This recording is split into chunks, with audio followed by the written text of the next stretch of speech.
What is a Coverdell ESA? The Coverdell Educational Savings Account is a tool used to finance education. Often a parent will establish a Coverdell ESA for a child who will incur expenses such as tuition from K-12 or college education. Only certain education expenses qualify for financing through a Coverdell ESA. The distributions from an ESA are tax-free to the extent that they are used to pay qualified expenses. In 2002, the Coverdell ESA was established in its current form. Before then it was not an attractive college savings vehicle.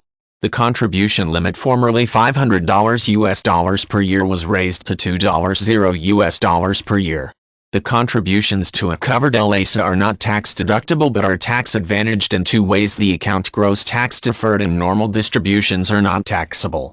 Contributions can be made to an ESA until the beneficiary, the child, reaches age 18. Aside from tax advantages, there is an additional benefit in that the account owner has complete discretion as to how to invest the funds. Despite the advantages, there are certain drawbacks that one should consider before establishing a Coverdell ESA.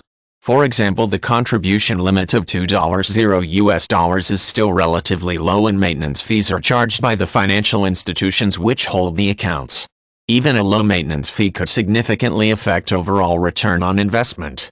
When a Coverdell ESA is established, the child is named as the beneficiary, which in this case means that the money is distributed to the child eventually, even if not used for education.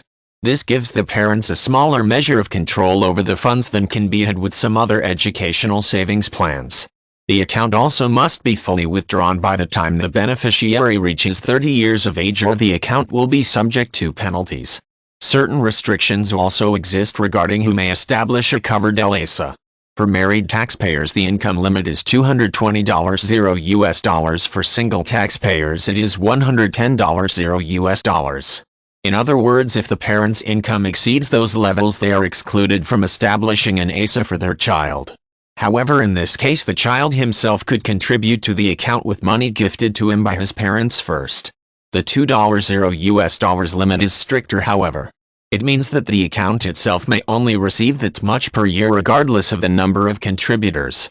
An ESA can be established at any financial institution that can hold an individual retirement account.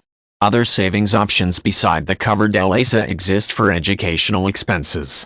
One example is the 529 plan, where contribution limits are higher and additional benefits also apply. Many people hold 529 plan accounts simultaneously with an ESA in order to maximize savings and tax benefits.